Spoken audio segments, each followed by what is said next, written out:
কবরের দুই পার্শ্বের মাটি এমন জোরে চাপ মারবে, পাঁজরের হাড্ডিগুলি চুরমার হয়ে যাবে। কবরের মধ্যে শো শো করে জাহান্নামের সাপ জমা হইয়া গলায় পায়ে কোমরে পেঁচাইয়া কামড়াতে থাকবে। ওই কবর থেকে আর ভেগে যেতে পারবো না। আল্লাহর নবী বলেন, উম্মতের দল গুনাহগার হয়ে যদি কবর দেশে রওনা করো, ওই গুনাহগাররা চিল্লাবে আর বলবে, ও ভাই, ও বোন, ও ছেলে, ও মেয়ে, ও আমার আপনজনেরা, ওই কবরের মধ্যে আমারে নিও না। ওই কবরের জন্য তো আমি এক ওয়াক্ত নামাজ পড়লাম না, রোজা রাখলাম না, হজ করলাম না, যাকাত দিলাম না।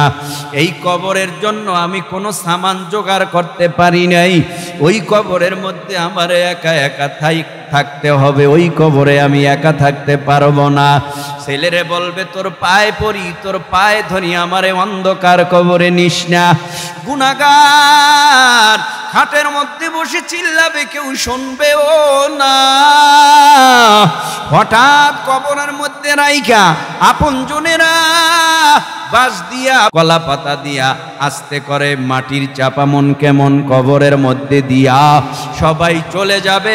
ওই কবরে গুনাহগার নজর করে তাকাইয়া দেখবে দুজন ফিরিস্তা কবরের মধ্যে হাজির। একজনের নাম মুনকার আর একজনের নাম নাকির। মুনকারের নাকিরের মুখ দিয়া চোখ দিয়া আগুনের ঝিলকি বের হবে। বলবে, বল তোর রব কে, বল তোর নবী কে, বল তোর দিন কি। মার রব্বুকা ওয়ামান নবিয়ুকা ওয়ামান দীনুকা, বল তোর আল্লাহকে, নবীকে।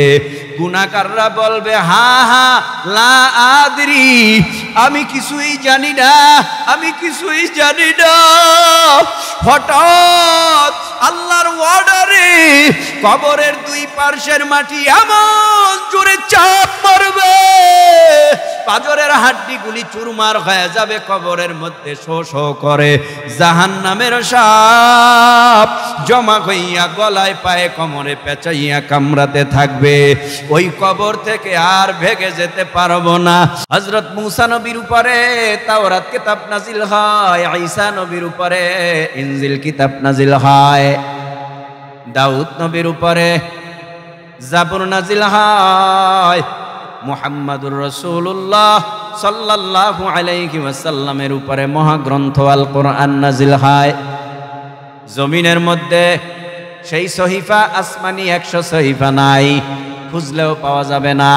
সারা দুনিয়া তন্ন তন্ন করে খুঁজলেও মুসা নবীর বিদায়ের পর জমিনের মধ্যে তাওরাত খুঁজলে পাওয়া যাবে না। সেই আসল ইনজিল ঈসা নবীর বিদায়ের পরে পাওয়া যাবে না। জমিনের মধ্যে দাউদ পয়গম্বরের বিদায়ের পর এই জমিনের মধ্যে সেই জাবুর কিতাব পাওয়া যাবে না। আমার নবীও এই দুনিয়ার থেকে বিদায় হয়ে নবীজির রওজা মোবারকে মদিনায় ঘুমায়। তাও হয়ে গেল বয়স 1450 বছর। এ নবীর উম্মতের দল, মুহাব্বতের নজরে জিহ্বা নাড়াইয়া উঁচু আওয়াজে বলো, আমার নবীর বিদায়ের পর এখনো আমাদের মাঝে পবিত্র মহাগ্রন্থ আল কোরআন আছে না নাই? তাওরাত নাই কেন? জাবুর নাই কেন? ইনজিল নাই কেন? সহিফা নাই কেন? এটার জবাব হলো, তাওরাত নাজিল করার পর আল্লাহ বলেন নাই তাওরাতের হেফাজত আমি করব, জাবুরের হেফাজত করব, ইনজিলের হেফাজত করব, আমি আল্লাহ সহিফার হেফাজত করব। আল্লাহ বলেন নাই। তাই তো ইনজিল নাই, তাই তো তাওরাত নাই, তাই তো জাবুর নাই, তাই তো জমিনের মধ্যে সহিফা নাই। আমার নবীর বিদায়ের পর আল্লাহ পাক রব্বুল আলামিন বলেছেন, আমি আল্লাহ নিশ্চয়ই কোরআন নাজিল করেছি, আমি আল্লাহ, আর এই কোরআনের হেফাজতের জিম্মাদারিও নিলাম আমি আল্লাহ। এই মর্মে আমার আল্লাহ কোরআনে জানায় দেয়, ইন্না নাহনু নাযালনা যিকরা ওয়া ইন্না লাহু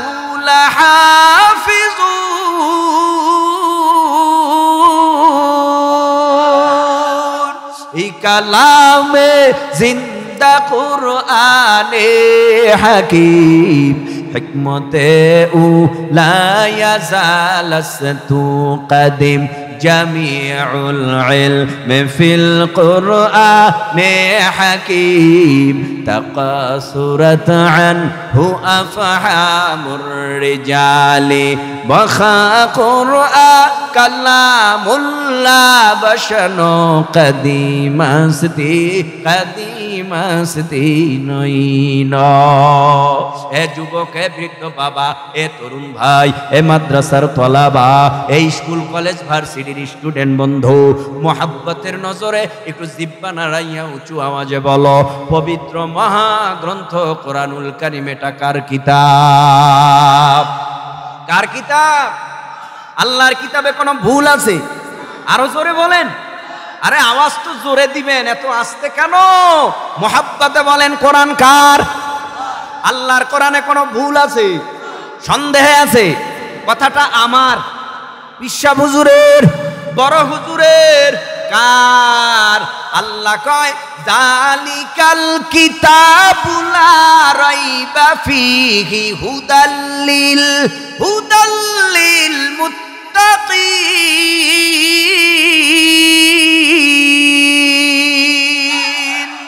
এটা সেই কিতাব যেই কিতাবের মধ্যে কোনো ভুল নাই, যেই কিতাবে কোনো সন্দেহ নাই। আর এই কিতাব মুত্তাকিদের জন্য হলো হিদায়াত। আমি বলেছিলাম নিশ্চয়ই কোরআন নাজিল করেছে আমার আল্লাহ, আর এই কোরআনের হেফাজতের জিম্মাদারিও নিয়েছে আমার আল্লাহ।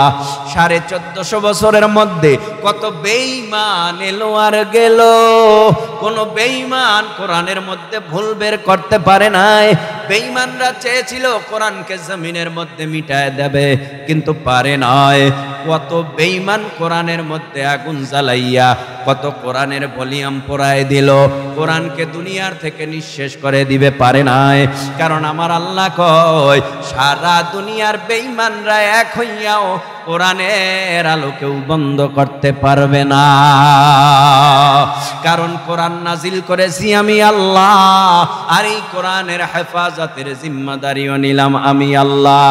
হে যুবকের দল, ও পর্দার অন্তরালার মা বোনেরা, মাইকের আওয়াজ কানে যায়, অন্তরের কানটা সজাগ করে মা আমলের নেয়াইতে কিছু সময়ের জন্য কথাগুলি শোনেন।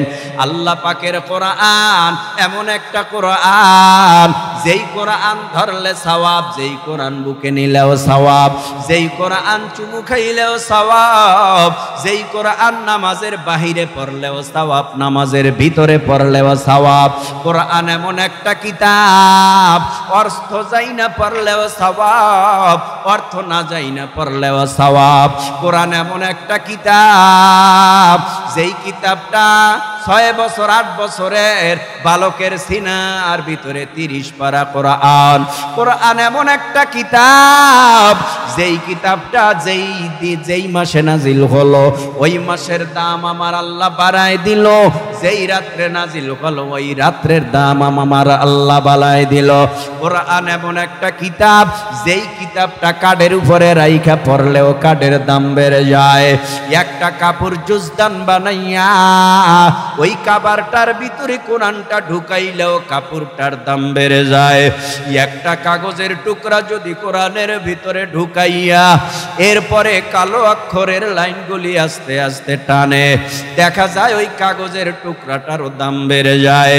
যদি কোরআনের সহবতে একটা কাঠের দাম বাড়তে পারে, কোরআনের সহবতে যদি একটা কাপড়ের দাম বাড়তে পারে, কোরআনের সহবতে যদি একটা কাগজের দাম বাড়তে পারে, যার সিনার ভিতরে কোরআন আছে তার দাম আমার আল্লাহর আদালতে আছে না নাই? যার সিনার ভিতরে কোরআন তাদের দাম আল্লাহর আদালতে অনেক বেশি। এই জন্যই তো আল্লাহ বলে ইন্নামা ইয়াখশাল্লাহা মিন ইবাদিহিল উলামা।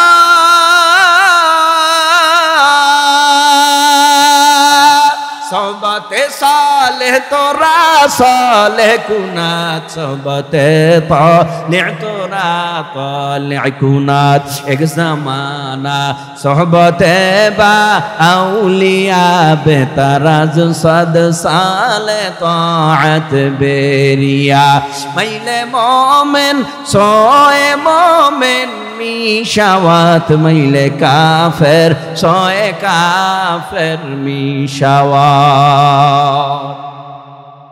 কোরআনের বরকতে আলেমের দাম নাকি কথা কয় না। জবান বন্ধ কইরা ওয়াজ শুনেন আপনারা, খুব কষ্ট লাগে। আয় হা আসতেছে নির্বাচন, নির্বাচন আসতেছে, নির্বাচন আসতেছে, দেখা যাবে নির্বাচনের আগে আগে। ভাইরা আমার, তাহলে মনে রাখতে হবে ঘরের মধ্যে চোর ঢুকছে। চোর কি ঢুকছে? ভাই সজাগ, চোর দেখা চুপ। ভাবি সজাগ, চোর দেখা চুপ। মায় সজাগ, চোর দেখা চুপ। বাবাই সজাগ, চোর দেখা চুপ। কারণ ঘরের সবাই সজাগ বটে, কেউ কথা কয় না। সুযোগ পাইয়া চোরায় দুই তিনটা গাট্টি বানলো, সব মালামাল আস্তে করিয়া ঘর থেকে বের হইয়া যায়, তখনও কেউ কথা কয় না। ব্যাপারটা কি? চোরাই দি সব লয়া যায়। এরে নবীর উম্মতের দল, একটু জবাব চাই। সব মালামাল সব চোরাই চুরি কইরা নিয়ে গেল। সজাগ সবাই ছিল বটে, কেউ কোনো কথা বলল না। একটু আওয়াজ দিয়ে আব্দি বাকি এ রায়পুরের মুসলমান, চোরার দোষ না ঘরওয়ালার দোষ? কার দোষ? ঘরওয়ালার দোষ কেন? যদি ভাবি কইতে চোরাইছে ধর, ভাই যদি বলতো চোরাইছে ধর, মাই যদি বলতো চোরাইছে ধর, বাবাই যদি বলতো চোরাইছে ধর, এলাকার সবাই সজাগ হইয়া চতুর্দিক দিয়া ব্যারিকেড দিয়া বলতো দেখ চোরাইছে ধর, তাহলে চোর কোনো দিনেই একবার যদি ধোলাই খাওয়ার মতো খাইতো, কোন চোর আর ঘরের মধ্যে ঢোকার সাহস পেত না, ঠিক কিনা? নাস্তিক নামক চোর ইসলামের ঘরের ভিতরে ঢোকার জন্য বড় তৈয়ার। সবাই চুপ, কোনো কথা কয় না। টুপিওয়ালাও চুপ, পাগড়িওয়ালাও চুপ, দাড়িওয়ালাও চুপ, দাড়িবিহীনওয়ালারাও চুপ, আলেমরাও চুপ, গায়রে আলেমও চুপ, কেউ কথা কয় না। অথচ মাঝে মাঝে আমার নবীরা সন্ত্রাস বলে বেঈমানেরা গালি দেয়, আমার নবীর ছবি পত্রিকার পাতায় ব্যঙ্গ করে, আমার নবীরে লুবি কয়, আমার নবী নাকি একাধিক বিয়া করেছেন যৌবনতার তাড়নায়, কত উল্টা পাল্টা কথা বেঈমানেরা কয়, সবাই চুপ থাকে। এরে নবীর উম্মতের দল আর চুপ নয়। যদি আমরা এমন স্লোগান দিতাম, রাজনৈতিক ব্যানার আলাদা আলাদা আলাদা আলাদা, যে যেই দল করো স্বাধীন দেশে করতে পারো, অসুবিধা নাই। কেউ আওয়ামী লীগ, কেউ বিএনপি, কেউ জাতীয় পার্টি, কেউ হেফাজত, কেউ জমিয়াত, কেউ খেলাফত, কেউ চরমনাই, কেউ জামাত, ভিন্ন ভিন্ন দলের মধ্যে এক একজন আছে। এর নবীর উম্মত একটু জানতে চাই, মোহাব্বতের নজরে জিব্বা নাড়াইয়া বলো, আমাদের কালেমা এক নাকি আলাদা?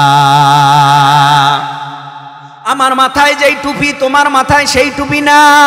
আমার মাথায় পাঁচকল্লি, তোমার মাথায় জালি, তোমার মাথায় গোল, তোমার মাথায় অন্য খাড়া টুপি অথবা কিস্তি টুপি। টুপি তো মাথায় দিলেই হয় আর সুন্নাত আদায় হলেই হয়। টুপি নিয়ে তো কোনো আমাদের মধ্যে ভেদাভেদ থাকার কথা?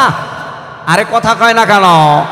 ভেদাভেদ থাকার কথা না। তাহলে বোঝা গেল আমাদের আল্লাহ এক, আমাদের কালেমা এক, আমাদের কোরআন এক, আমাদের নবী এক, আমাদের কাবা এক, আমাদের সব যদি এক হয়, হয়তোবা রাজনৈতিক ব্যানারে আমাদের দল আলাদা আলাদা আলাদা আলাদা। এই জন্য এক টুপিওয়ালা আর এক টুপিওয়ালারে দেখতে পারে না। এই জন্য এক রাজনৈতিক দলের লোক আর এক রাজনৈতিক দলের লোকরে দেখতে পারে না।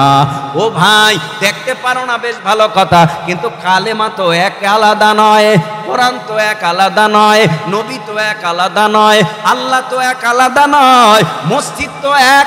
যদি এমন হয় যে আওয়ামী লীগের মসজিদে বিএমপিরা যাইতে পারবে না, বিএমপি মসজিদ করছে আওয়ামী লীগরা যাইতে পারবে না, জামাত মসজিদ করছে চরমনাইওয়ালারা যাইতে পারবে না, চরমনাইওয়ালা মসজিদে হেফাজত জমিয়াত খেলাফত যাইতে পারবে না, আলাদা কথা। তবে এমন কোন কথা বলা শরিয়া সম্মত হারাম, আর রাজনৈতিক ব্যানারে একে অপরের দোষ ত্রুটি কইতে পারে, এটা স্বাভাবিক ব্যাপার। কিন্তু আমাদের এক হওয়া চাই, আমাদের কোরআন এক, নবী এক, কালেমা এক। যখন দেখবো কোনো বেঈমান কোরআনের বিরুদ্ধে, আল্লাহর বিরুদ্ধে, নবীর বিরুদ্ধে স্লোগান দেয়, তখন আমাদের দ্বন্দ্ব থাকবে না। সব রাজনৈতিক দ্বন্দ্ব ভুলিয়া গিয়া কালেমার ব্যানারে এক হইয়া যেই বেঈমান নবীরে জিহ্বা দ্বারা গালি দেবে, সাথে সাথে বেঈমানের কোমর পিটাইয়া ভেঙে দিতে হবে। যদি এমন হতো সকলের স্লোগান, আমার ধারণা এক নাস্তিক ধোলাই খাওয়ার মতো খেলে ভবিষ্যতে কোন নাস্তিক নবীর বিরুদ্ধে কথা বলার সাহস পেত না। সুযোগটা দিছে কে? কে দিছে? আমরাই তো দিছি, আমরাই তো সুযোগ দিছি। রাগ করতেছেন? খারাপ লাগতেছে? ভাইরা আমার, ইন্নামা ইয়াখশাল্লাহা মিন ইবাদিহিল উলামা। কোরআনের বরকতে আলেমের দাম, কোরআনের বরকতে ইমামের দাম, কোরআনের বরকতে কারি সাহেবের দাম, কোরআনের বরকতে মাসের দাম। যেই মাসটাকে বলা হয় শাহরু রমাদানাল্লাযী উনজিলা ফীহিল কুরআন।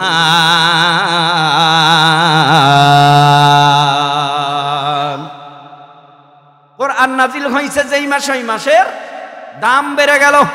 কোরআন যেই রাত্রে নাজিল হয়েছে, ইন্না আনজালনাহু ফি লাইলাতিল কদর ওয়া মা আদরাকা মা লাইলাতুল কদর লাইলাতুল কদরি খায়রুম মিন আলফি শাহর তানাজ্জালুল মালাইকাতু ওয়ার রূহু ফিহা বিইذনি রাব্বিহিম মিন কুল্লি আমর সালামুন হিয়া হাত্তা মাতলাইল ফাজর। জোরে কোন সুবহানাল্লাহ।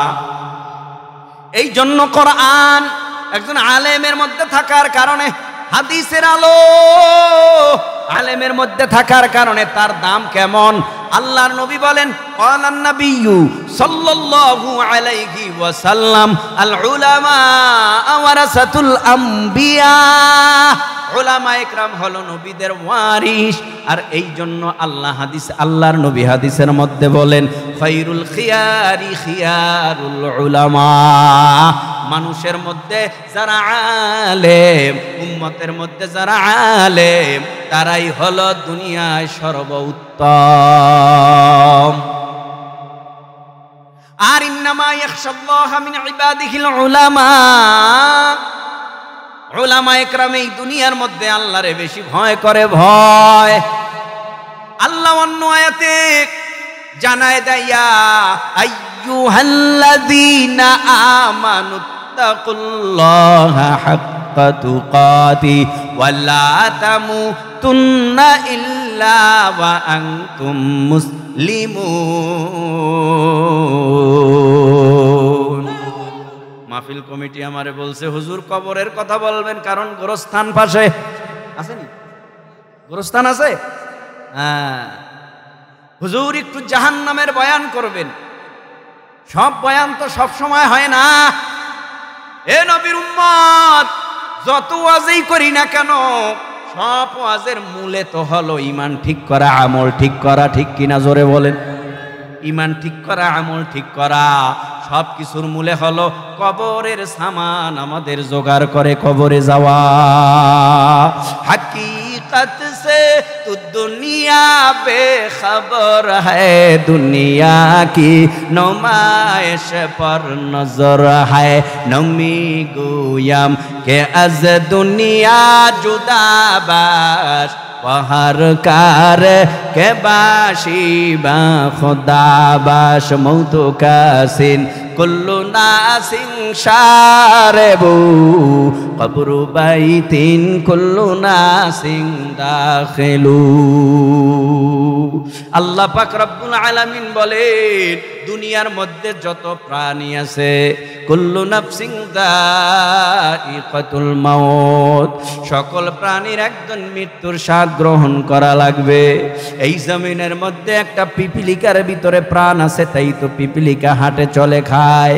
এই দুনিয়ার মধ্যে একটা হিংস্র প্রাণীর মধ্যে প্রাণ আছে, আমার মধ্যেও আছে, জিনের মধ্যেও আছে, ফিরিস্তাদের মধ্যেও আছে। জমিনের মধ্যে আমার আল্লাহ আজরাইলকেও বাঁচাইয়া রাখবে না, জিব্রাইলকেও বাঁচাইয়া রাখবে না, ইসরাফিলকেও বাঁচাইয়া রাখবে না, মিকাইল আলাইহিস সালামকে বাঁচাইয়া রাখবে না। দুই কাঁধে দুইজন ফিরিস্তা। ইন্না আলাইকুম লাহাফিজিনা কিরামান কাতিবিনা ইয়ালামুনা মা তাফআলুন। দুই কাঁধে দুইজন ফিরিস্তা, আমার আল্লাহ এই দুই ফিরিস্তারাও বাঁচায় রাখবে না, এমনকি আমার মাকেও রাখবে না, আমার বাবাকেও বাঁচায় রাখবে না। এমন একটা সময় আসতেছে তুমিও থাকবা না, আমিও থাকবো না। কুল্লু মান আলাইহা ফানি ওয়া ইয়াবকা ওয়াজহু রাব্বিকা যুল জালালি ওয়াল ইকরাম।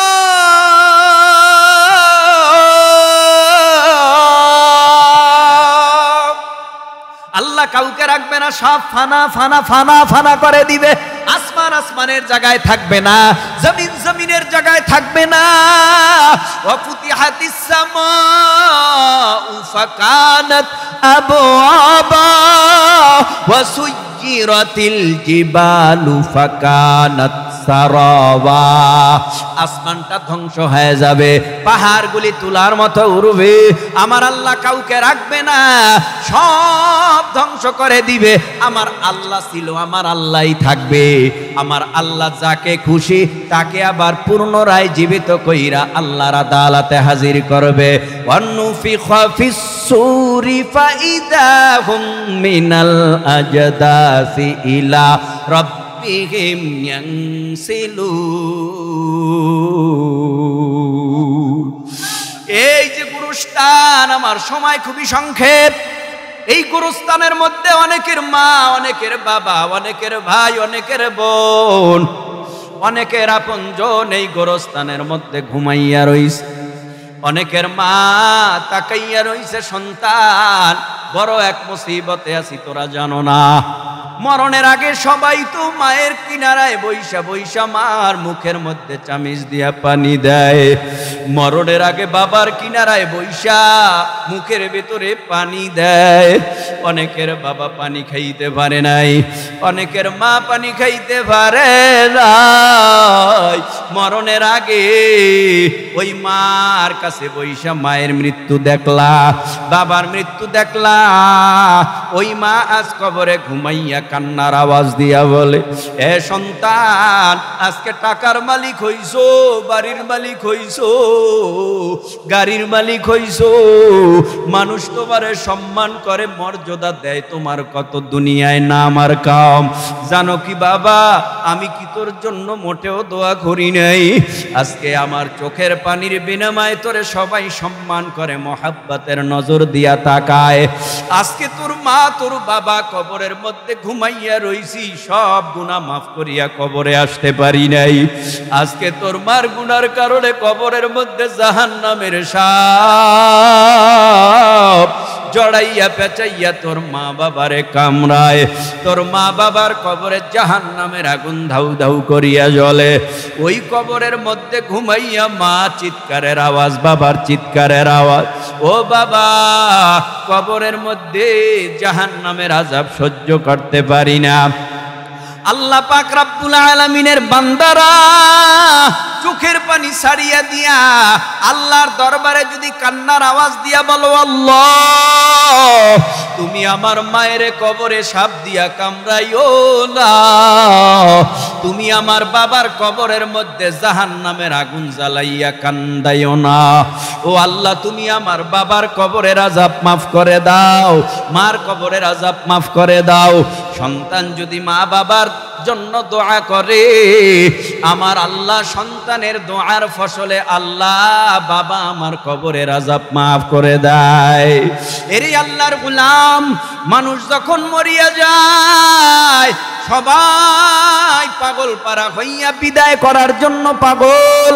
আজকে তুমি কোটিপতি, কত ব্যাংক ব্যালেন্স তোমার, এমন একটা সময় আসবে সন্তান ঘর থেকে নামাইয়া আস্তে করে গোসলখানায় ঢুকাইয়া নাকে কানে তুলা দিয়া জীবনের শেষ গোসল করাইয়া কাপন পড়াইয়া জানাজা দিয়া এমন ঘরে তোমারে আমারে নিয়ে যাবে যেই ঘরের মধ্যে জ্বালানা নাই, কপাট নাই, যেই ঘরের মধ্যে আলো নাই, যেই ঘরের মধ্যে সাহায্যকারীও কেউ নাই। আল্লাহর নবী বলেন, উম্মতের দল গুনাহগার হয়ে যদি কবর দেশে রওনা করো, ওই গুনাহগাররা চিল্লাবে আর বলবে, ও ভাই, ও বোন, ও ছেলে, ও মেয়ে, ও আমার আপনজনেরা, ওই কবরের মধ্যে আমারে নিও না। ওই কবরের জন্য তো আমি এক ওয়াক্ত নামাজ পড়লাম না, রোজা রাখলাম না, হজ করলাম না, যাকাত দিলাম না। এই কবরের জন্য আমি কোনো সামান জোগাড় করতে পারি নাই। ওই কবরের মধ্যে আমারে একা একা থাকতে হবে, ওই কবরে আমি একা থাকতে পারবো না। ছেলেরে বলবে, তোর পায়ে পড়ি, তোর পায়ে ধরি, আমারে অন্ধকার কবরে নিস না। গুনাহগার খাটের মধ্যে বসে চিল্লাবে, কেউ শুনবেও না। হঠাৎ কবরের মধ্যে রাইখা আপনজনেরা বাঁশ দিয়া, বড়ই পাতা দিয়া, বাঁশ দিয়া, কলা পাতা দিয়া আস্তে করে মাটির চাপা মন কেমন কবরের মধ্যে দিয়া সবাই চলে যাবে। ওই কবরে গুনাহগার নজর করে তাকাইয়া দেখবে দুজন ফিরিস্তা কবরের মধ্যে হাজির। একজনের নাম মুনকার আর একজনের নাম নাকির। মুনকারের নাকিরের মুখ দিয়া, চোখ দিয়া আগুনের ঝিলকি বের হবে। বলবে, বল তোর রব কে, বল তোর নবী কে, বল তোর দিন কি। মার রব্বুকা ওয়ামান নবিয়ুকা ওয়ামান দীনুকা, বল তোর আল্লাহকে, নবীকে। গুনাহগাররা বলবে, হা হা লা আদরি, আমি কিছুই জানি না, আমি কিছুই জানি না। হঠাৎ আল্লাহর অর্ডারে কবরের দুই পার্শ্বের মাটি এমন জোরে চাপ মারবে, পাজরের হাড্ডিগুলি চুরমার হয়ে যাবে। কবরের মধ্যে শো শো করে জাহান্নামের সাপ জমা হইয়া গলায় পায়ে কোমরে পেঁচাইয়া কামড়াতে থাকবে।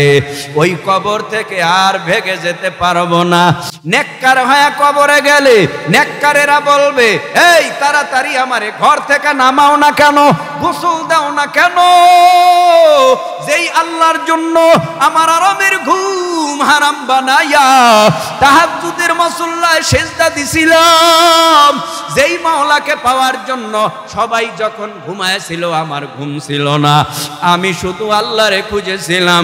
যেই সময় জজ কোর্ট, হাইকোর্ট, সুপ্রিম কোর্টের দরওয়াজা বন্ধ থাকে, দুনিয়ার গরিব টাকাওয়ালা কোটিপতির ঘরের দরওয়াজা বন্ধ থাকে, আমি তখন উইঠা আল্লাহর কুদরতি কদমে সেজদা দিয়া আমি আল্লাহরে ডেকেছিলাম আর বলেছিলাম, আল্লাহ, জাহান্নামের কুকুর তোমার দরবারে আমি হাজির হয়ে গেলাম, জাহান্নামের আসামি তোমার দরবারে হাজির। ও আল্লাহ, তুমি আমারে মাফ করে দাও। সবাই যখন ঘুমাইয়া যায়, আল্লাহওয়ালারা তখন সজাগ হইয়া আল্লাহর কুদরতি কদমে তাহাজ্জুদে সেজদা দেয়। আল্লাহওয়ালা বলবে, তাড়াতাড়ি করে আমারে গোসল করাও। গোসল করাইয়া কাপন পড়াইয়া জানাজা দিয়া কবরের দিকে নিয়ে যাওয়া হবে। নেককার যখন কবরে যাবে, ওই কবরে যাওয়ার পর নেককারের কবরের মধ্যে এমন জান্নাতের একটা ফরাজ জান্নাতের বিছানা বিছায়া দেওয়া হবে। ওই কবরের মধ্যে যাওয়ার পর যখন আরামে একটা ঘুম দিবে, কিয়ামতের ময়দানে ইসরাফিল আলাইহিস সালাম সিংহা নামক বাঁশি বাজায়া দেবে। কিয়ামত কায়েম হয়ে যাবে।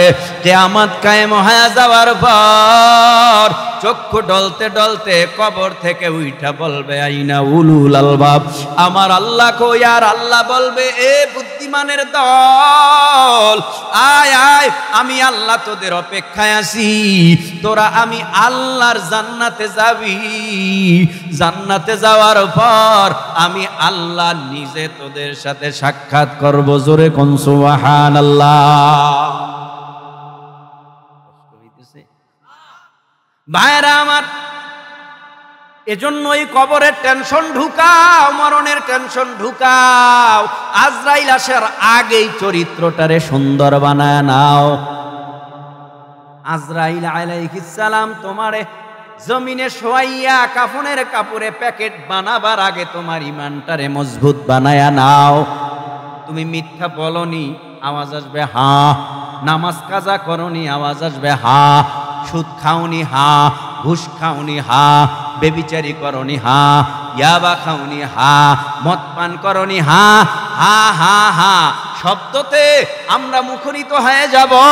হা না বললেও অন্তর থেকে হা আসে। কারণ আমি কেমন হুজুর আপনারা না জানলেও আমারটা আমি জানি। বোঝেন নাই মনে? আমি কত বড় বুজুর্গ এটা আমি জানি। আমি কত বড় আল্লাহর দুশমন এটা আমি জানি। আপনারটা আপনি জানেন, আমারটা তো আর আপনি জানেন না। এই সুযোগ তো আল্লাহ দেয় নাই। আপনারটা আপনি জানেন, আমারটা আমি জানি। তবে মনে রাখতে হবে, নিজের ভুল নিজে সংশোধন করে তারপরে অন্যের সমালোচনা করেন। ডিজিটাল যুগ, ফেসবুকের যুগ, স্যাটেলাইটের যুগ, ইউটিউবের যুগ, শর্ট ভিডিওর যুগ, রিলসের যুগ। কিছু কি বাত রাহেনি? হ্যার শত্রু জীবনে একদিনও দেখে নাই, একদিনও দেখা হয় না, একদিনও সাক্ষাৎ হয় নাই। ফেসবুকে শত্রু বানাইছে। ফেসবুকে শত্রু বানাইয়া দেখছে উনি দিছে গুতা, এমন গুতা দিছে 14 গোষ্ঠী উদ্ধার কইরা ফেলাইছে। এমন কমেন্ট করছে। দেখা গেল আমরা এমন ভক্ত একে অপরের, যাদের বিরুদ্ধে কথা বলি তারা ঠিকই এক টেবিলে খানা খায়, আর মাঝখানে নিজেরা গুতাগুতি কইরা একে অপরের সাথে শত্রুতা বাড়াই। এ হলো আমগো আখলাক চরিত্র।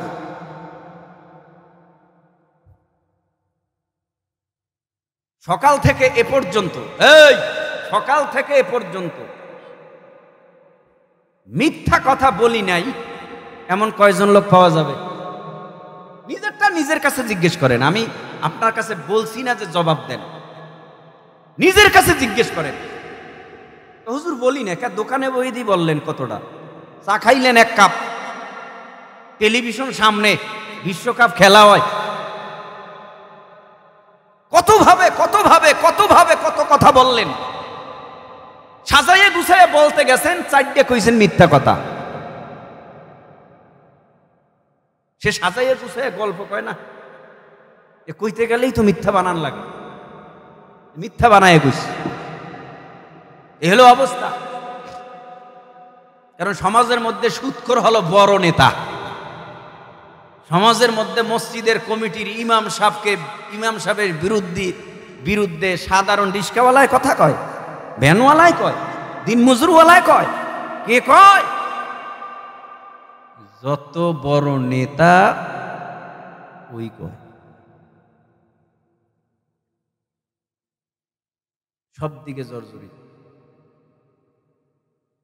সব দিকে জর্জরিত।